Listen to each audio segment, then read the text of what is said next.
हरियाणा पंचायत चुनाव में एक नया आरक्षण का फैसला आया है जिसमें शेड्यूल्ड कास्ट के लिए बल्ले बल्ले हो गई है। नमस्कार, आपका स्वागत है हमारे चैनल में। और अब हम जानते हैं पूरी खबर क्या है इस बारे में।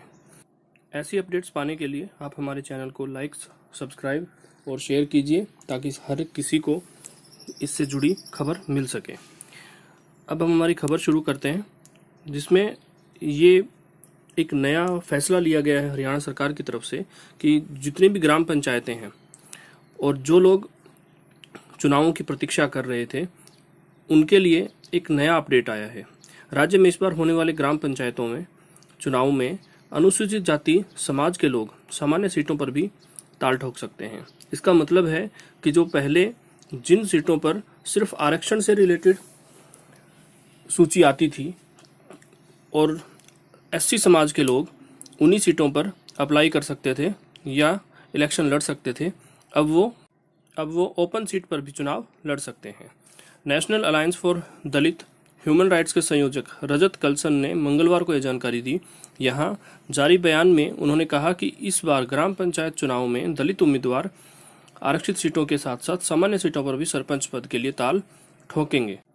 इसका मतलब है कि एससी समाज के लोग आरक्षित सीटों के साथ साथ नॉर्मल सीटों पर भी चुनाव लड़ सकते। कलसन ने कहा कि सामान्य सीटों पर भी अनुसूचित जाति समाज का उम्मीदवार चुनाव लड़ सकता है, लेकिन उसे खुद के अनुसूचित जाति होने का कोई सरकारी छूट या लाभ नहीं मिलेगा।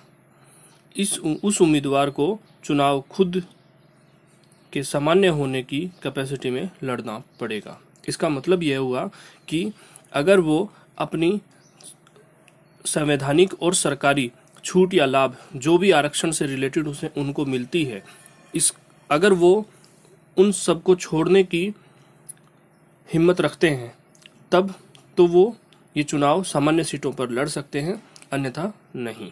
वकील रजत कलसन ने कहा कि जिस तरह दलित समाज ग्राम पंचायतों की सामान्य सीटों पर सवर्ण समुदाय के लोगों के ऊपर विश्वास करता आया है, अब सवर्ण समुदाय या अन्य सामान्य समुदाय के लोगों की जिम्मेदारी है कि वह भी सामान्य सीटों पर दलित समुदाय के उम्मीदवारों का विश्वास जताएं और उसे गांव का सरपंच बनाएं। इस वीडियो को देखने के लिए आपका बहुत बहुत धन्यवाद। आप इस चैनल को लाइक करिए, सब्सक्राइब करिए और शेयर कीजिए और ताकि आपको हर तरह की खबर यहाँ पर सबसे पहले मिल सके। धन्यवाद।